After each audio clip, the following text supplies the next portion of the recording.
Muy buenos días, estamos en un nuevo encuentro de los desayunos digitales, hoy sin desayuno, hoy de una forma un poco más virtual, más digital si cabe decirlo, con un personaje pues yo diría que de actualidad y de también excepcional, ¿no? Porque bueno, normalmente tenemos los salones del Hotel AC y ahí hacemos nuestros encuentros. Hoy lo hacemos de esta forma con alguien que está fuera de nuestra tierra, con Raúl de la Hoz. Muy buenas, Raúl. Muy buenas, ¿qué tal? Bueno, pues es una persona que es eurodiputado del Partido Popular, ha estado más de 20 años en las Cortes de Castilla y León, organizativamente ha recorrido, yo creo que todo el arco casi interno, de cargos internos del Partido Popular de Castilla y León, vallisoletano, abogado y bueno, yo creo que un buen paisano, como decimos en esta tierra. Raúl, si te parece, comenzamos con la entrevista. ¿Cómo es, después de tantos años en las Cortes de Castilla y León, encontrarse en un parlamento como el Parlamento Europeo? ¿Qué sensaciones, qué cosas ves? Bueno, pues el Parlamento Europeo es un parlamento completamente diferente a lo que podíamos conocer, no solo a nivel autonómico, sino también a nivel nacional, por muchas razones. Y también, y la más importante quizás, por la responsabilidad que supone la defensa de los intereses de tu país y de los ciudadanos que te han votado en el Parlamento, que al final es el más importante del mundo prácticamente, junto con el Congreso de los Estados Unidos quizás. Muchas materias extraordinariamente importantes. El futuro de la Unión Europea sabes que pasa por delante de ti y una responsabilidad, por lo tanto, extraordinaria para tratar de hacer lo mejor posible por tu tierra y por tus paisanos. ¿Y cómo puede ser, descríbenos un poco también brevemente, pero cómo es el día a día de un eurodiputado? Bueno, pues está lleno de trabajo, sinceramente, lleno de trabajo porque depende mucho, evidentemente, de las comisiones en las que estés adscrito. Yo estoy principalmente en la comisión de ITRE, que es la comisión de Industria, intentando defender el sector de la automoción, tan importante en nuestra comunidad autónoma, y la industria en general, española, castellano-leonesa y europea. Y además estoy en el Comité de Desarrollo Regional, que es el que se encarga de los fondos comunitarios, también tan importantes para Castilla y León, y en el Comité de Medio Ambiente y de Empleo. Esto implica que en un día normal, al margen de las comisiones y las reuniones oficiales a las que tenemos que acudir, con independencia de que sean temas que nosotros llevamos o que no, el estar permanentemente reunido con un montón de personas que vienen a verme al despacho para presentarme sus inquietudes, sus problemas y sus demandas. En esto ocupamos una gran parte para después intentar trasladar las inquietudes de los ciudadanos o de las empresas también o de la industria a nuestro quehacer diario. En definitiva, es trasladar el sentir de los representados al Parlamento Europeo, donde confluyen tantos y tantos intereses tan y tan diferentes. Al final se trata de que los intereses de aquellos a los que representas estén lo mejor posible tratados, y para eso lo primero, lógicamente, es tener un contacto directo, intento en mi caso que sea directísimo, las personas representadas. Ajá. Y luego, ¿qué se puede hacer por Castilla y León desde ahí? Realmente, como un poco embajador de la región y del Partido Popular ahí. Bueno, pues yo sinceramente cuando llegué pensaba que la representación era un poco como la que se tenía en el Congreso de los Diputados, en la cual, bueno, son más los partidos que confluyen en la representación de los intereses, pero aquí somos directamente los diputados los que personal y directamente representamos esos intereses. Por lo tanto, se pueden hacer muchas cosas y yo sinceramente estoy intentando hacer muchas cosas, especialmente, como te decía, en el sector de la automoción, donde hemos promovido una modificación de las reglas del juego para intentar ayudar al sector a salir de la crisis en la que en este momento se encuentra. Por ejemplo, en la próxima semana, en el Pleno de Estrasburgo que celebraremos, vamos a aprobar una iniciativa que es mía y que surgió con una parlamentaria alemana para flexibilizar el pago de unas multas que habrían de pagar la industria europea de la automoción porque los ciudadanos no compraban vehículos eléctricos, algo ciertamente absurdo, que en un momento de crisis no tenía ningún sentido. Pues bien, promovimos la modificación de la regla que imponía esas sanciones y en el próximo pleno lo vamos a aprobar. En definitiva, se trata simplemente de un ejemplo concreto que determina de qué manera o hasta qué punto los parlamentarios directamente podemos ser útiles para los ciudadanos a los que representamos. La Unión Europea parece que está en una encrucijada. Hubo hace años una constitución fallida, aquí se aprobó en España y tal, pero en otros sitios no.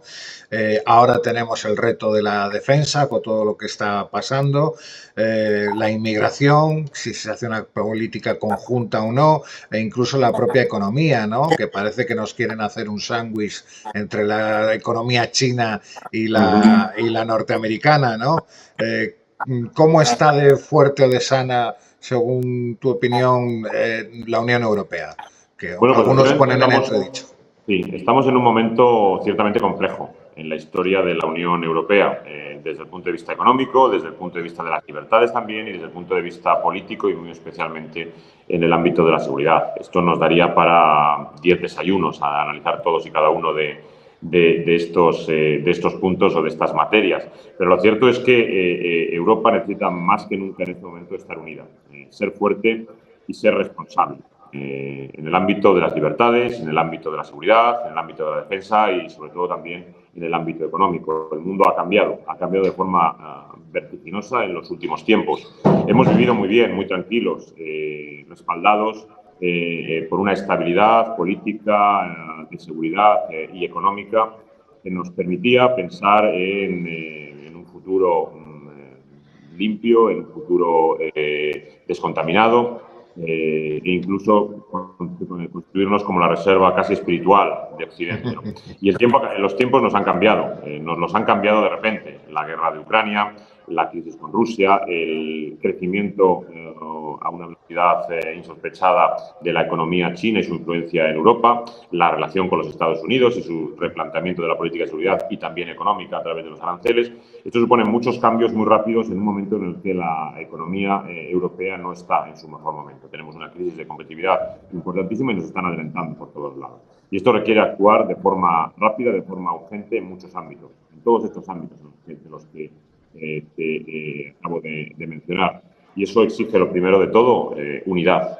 Unidad por parte de los gobiernos, unidad también en el Parlamento y unidad también en la Comisión. Y de la unidad surge la fortaleza. Y solo a través de la unidad y la fortaleza podremos competir en esta batalla que tenemos ante nosotros, en esta batalla multilateral que tenemos ante nosotros, desde el punto de vista económico con los Estados Unidos, pero también con China, desde el punto de vista de la seguridad, especialmente para el control de la inmigración ilegal y desde el punto de vista de nuestra seguridad y defensa, intentando armar una política común, única y coordinada en materia de defensa y de seguridad. Y además intentar ahorrar en costes energéticos, intentar relanzar nuestros sectores más importantes, ser más innovadores, fomentar la tecnología. En definitiva, muchos retos, desburocratizar también es otro de las materias en las que estamos trabajando mucho. En definitiva, muchos ámbitos en los que tenemos que trabajar de forma muy rápida, sin perdernos en burocracia y para lo cual al menos nosotros sí estamos preparados. Lo que echamos de menos quizás es que algunos grupos siguen todavía anclados en el pasado y pensando que todavía vivimos en esa época de la tranquilidad en la cual podíamos plantearnos pactos verdes y objetivos prácticamente incumplibles de descarbonización o volver a esa reserva que te decía espiritual de Occidente. No estamos en ese momento, ni mucho menos.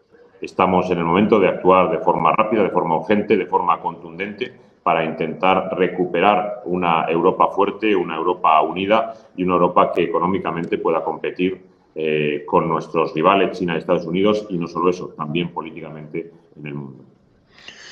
Queda claro. El Comité de las Regiones, que es quizás de lo que más a veces hemos tenido referencia por la presencia de los distintos presidentes de la Junta que han pasado por allí, ¿es realmente cuenta, realmente tiene peso el Comité de las Regiones? Explícanos un poco. Bueno, vamos a ver, es verdad que cuando estaba allí, cuando estaba en Castilla y León, las referencias que teníamos de las instituciones comunitarias eran diferentes a las que ahora veo estando en Bruselas. Es verdad que creíamos y creemos quizás en España que el Comité de las Regiones tiene un peso mayor que el que realmente tiene. Le pasa igual que al Consejo Económico y Social.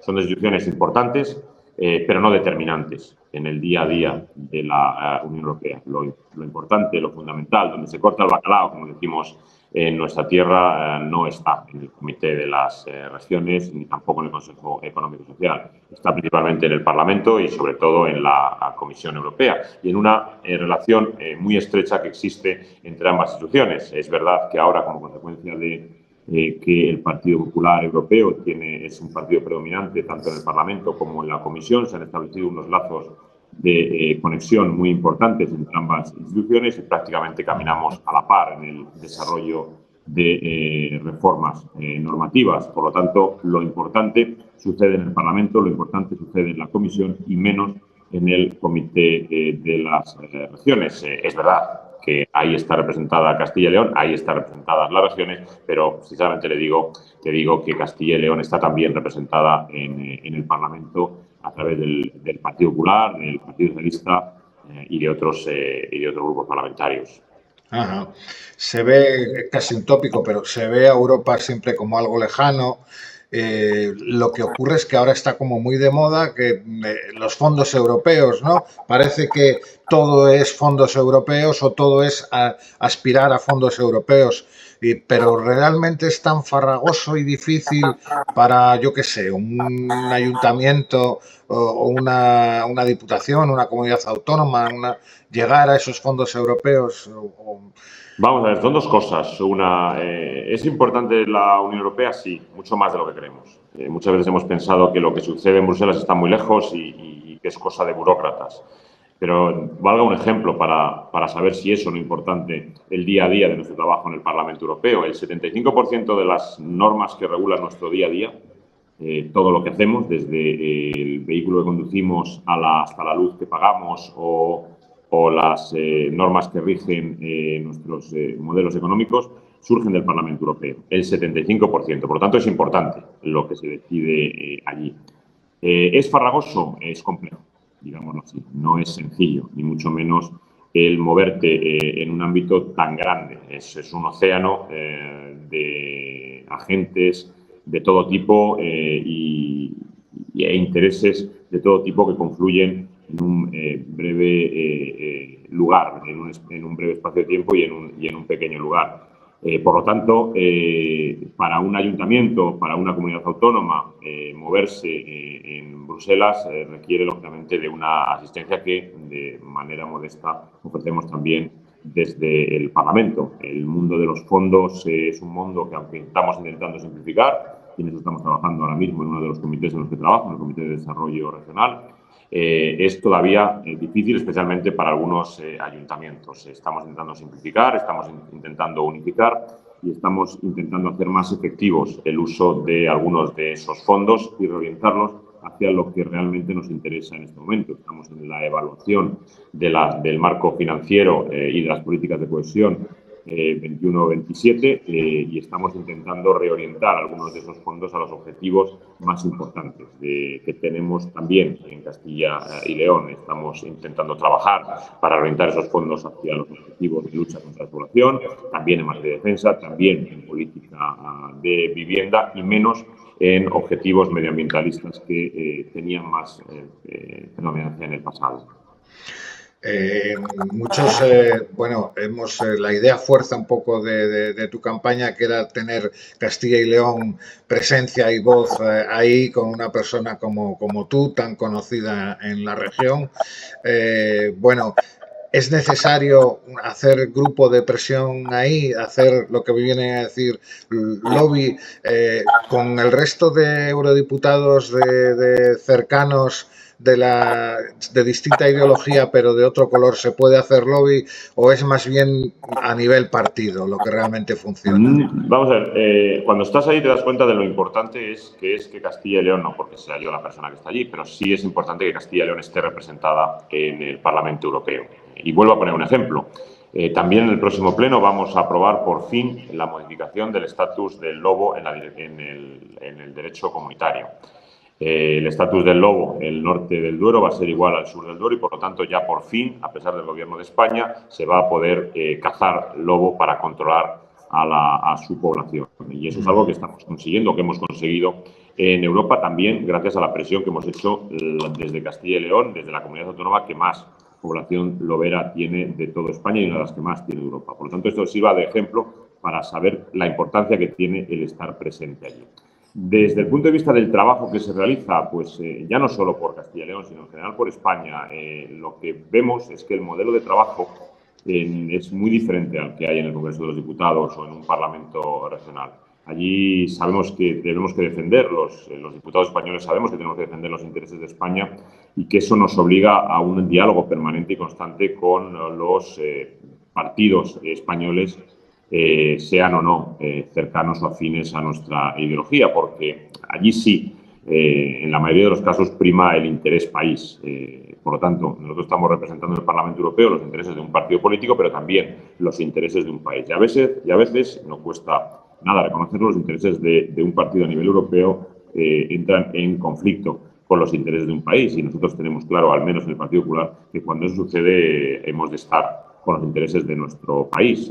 Por lo tanto, al final lo que te obliga es a una negociación permanente con tu partido, pero también con otros partidos españoles que están representados en Bruselas. En definitiva, un trabajo ciertamente apasionante, de constante diálogo, constante negociación interna, externa, teniendo muy claro cuáles son los objetivos que finalmente defendemos. Es bueno lo de tener sentido de Estado y de tener un poco por encima el valor de los demás y de la sociedad. ¿Cómo se ve la política nacional? Cambiando un poco desde ahí, la política nacional, ¿cómo se ve, no? Dentro de este mundo tan crispado que parece que estamos. Eso sí que no cambia, ¿no? Eso yo creo que por muy lejos que nos vayamos, la visión de lo que está sucediendo en nuestro país permanece. Lo triste no es lo que opinemos los españoles de lo que está sucediendo en España. Lo triste es que en Europa saben muy bien qué es lo que está sucediendo en nuestro país. Y a mí como español me da mucha pena comprobar la valoración que existe en Europa respecto de la gestión de nuestro gobierno. No es una cuestión de ideologías, no es una cuestión de partidos, es una cuestión al final de sentido común. La Comisión Europea sabe muy bien qué está haciendo Sánchez, cómo lo está haciendo Sánchez, por ejemplo, en materia de defensa, por ejemplo, en materia de seguridad, por ejemplo, en materia económica, en materia de libertades, en materia de inmigración. Sánchez se ha convertido en un personaje ciertamente incómodo para las elecciones comunitarias, para la Comisión, para el Parlamento. Y a mí, como español, me da ciertamente mucha pena de ver cómo nuestro país en absoluto avanza, como están avanzando otros países, sino que se está constituyendo como un lastre en los avances económicos, sociales y políticos de la Unión Europea. Dado que fuiste un poco protagonista con todo el acuerdo de Vox en Castilla y León, esa ruptura que mucha gente de la opinión pública no la entendió, el seguir el dictamen, digamos, nacional de Vox de romper con gobiernos en varios sitios, entre ellos Castilla y León. ¿Qué opinas tú de ese gesto que tuvo, de esa acción que tuvo Vox? Bueno, ni ellos mismos la entienden. En política y en general en la vida lo que no puedes es estar al albur de las decisiones cortoplacistas que más te interesen. Cuando estás en política y asumes una responsabilidad, tienes que ser consecuente con la misma y con la palabra que has dado a los ciudadanos. No puedes reorientar tu actitud o tus comportamientos o el ejercicio de la función pública que realizas simplemente al albur de una encuesta. Vox, en un momento determinado, pese a que estaba haciendo un buen trabajo en la Junta de Castilla y León y pese a que estaba colaborando bien con el Partido Popular en Castilla y León, decide que le interesa electoralmente más estar fuera y, en vez de colaborar con la Junta de Castilla y León, ser oposición a la Junta de Castilla y León. Y de la noche a la mañana, pues se van del gobierno. Esto lo que está lanzando, lo que lanzó es un mensaje claro a los ciudadanos de qué es lo que le importa ciertamente a Vox, aparte de un signo de absoluta inmadurez tanto política como democrática de este partido. A mí me dio pena en su momento la actitud de Vox y me da pena hoy comprobar cómo Vox en Castilla y León se ha convertido en una pequeña marioneta de las instrucciones que reciben de Madrid para hacer más oposición al Partido Popular que al Partido Socialista de Sánchez, para intentar desgastar más al Partido Popular en Castilla y León que al Partido Socialista de Sánchez en Castilla y León. Yo creo que eso no es para lo que les votaron los ciudadanos a los representantes de Vox y creo que se lo van a recordar de forma muy clara cuando lleguen las próximas elecciones. Vox era una alternativa se constituyó en un socio leal de gobierno, ayudó a Castilla y León a crecer. Hoy, desgraciadamente, Vox se ha convertido en un lastre para Castilla y León e incluso también para los intereses de su propio electorado. Y así, me da pena reconocerlo, es evidente que no van a poder seguir avanzando ni actuando. Los que seguimos un poco la actualidad política de la región a través de columnas de opinión, de tertulias radiofónicas, en fin, los que solemos ser opinadores, ¿no? Vemos que siempre está recurrente el horizonte electoral, de que si se adelantan, no se adelantan las elecciones. ¿Qué nos puedes, en la medida que estás en contacto con el presidente Mañueco y que sabes un poco los pulsos del día a día, tenemos cerca unas elecciones, es posible? ¿De qué depende todo esto? Bueno, si 11 meses o 12, 10 meses lo consideramos cerca, las elecciones estarán cerca. Las elecciones se van a celebrar en marzo del año que viene y no hay razón para que no se celebren en marzo del año que viene, que es cuando tocan. No ha lugar a un adelanto electoral, no hay ninguna amenaza para la democracia ni para la estabilidad en este momento en Castilla y León. Nos quedan muchas cosas por hacer aún hasta el final de la legislatura. Los datos económicos, sociales y políticos indican que Castilla y León avanza en la dirección correcta y, por lo tanto, no hay por qué convocar a los ciudadanos a unas nuevas elecciones. Esto es ni más ni menos lo que la situación actual. Por lo tanto, estabilidad que queremos dar y estabilidad que queremos alcanzar hasta que cuando toquen se convoquen las elecciones. Y vamos a ver, la última, acercándonos más hacia nuestra propia audiencia aquí en el noroeste, en nuestras cabeceras digitales. Tenemos la sensación, los propios representantes locales lo dicen, de este abandono en materias de comunicación, tanto por carretera, la autovía Valdeorras, en fin, el no liberar la autopista León-Astorga, el ferrocarril, el reto del nudo del Manzanal, la no llegada del AVE prometido, en fin, yo qué sé, la terminación de la autovía Villablino, que ahí quedó a la mitad. Tenemos esa especie de sensación de abandono y que el ministro Óscar Puente, la verdad, la León, incluso Valladolid, crónica sin realizarse, en fin, no sé, ¿qué se puede hacer ante este abandono? León es la representación clara del abandono al cual el gobierno de España tiene sometido al noroeste español, ni más ni menos. Y desgraciadamente el León sufre en carnes propias ese desprecio permanente del gobierno de España a un territorio que no le interesa electoralmente, porque Sánchez se mueve única y exclusivamente por interés electoral y como electoralmente no le interesa a León, pues decide no colaborar para que León se desarrolle. Y a mí, como castellano y leonés, me da mucha pena que eso sea así, que las infraestructuras eternamente prometidas en León y en el noroeste español siguen desarrollarse o que, por poner un ejemplo también, el corredor atlántico siga siendo una deuda pendiente del gobierno de España para con el futuro del noroeste de España. Es muy triste comprobar cómo en España hay dos corredores ferroviarios, el corredor atlántico y el corredor Mediterráneo. El corredor mediterráneo está desarrollándose en cuanto a sus infraestructuras de forma ordenada, de forma correcta y siguiendo los plazos y los tiempos marcados, y en el corredor atlántico no tenemos absolutamente nada. Pero cuando digo nada es nada de nada, porque ni siquiera se ha presentado el plan director.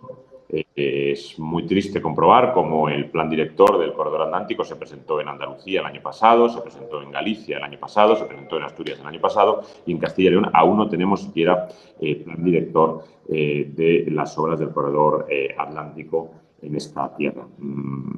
Y esto es la realidad del abandono absoluto al cual nos está sometiendo Sánchez, al cual nos está sometiendo también el ministro Puente. Sectarismo, radicalismo y negligencia en sus responsabilidades públicas. Estoy también absolutamente seguro de que los leoneses, que son inteligentes, igual que todos los ciudadanos del noroeste español, sabrán muy bien cuando lleguen las elecciones cuál es la respuesta que tienen que dar a aquellos que han despreciado, vilipendiado a una tierra tan importante para España como es el noroeste español, como es en concreto la provincia de León.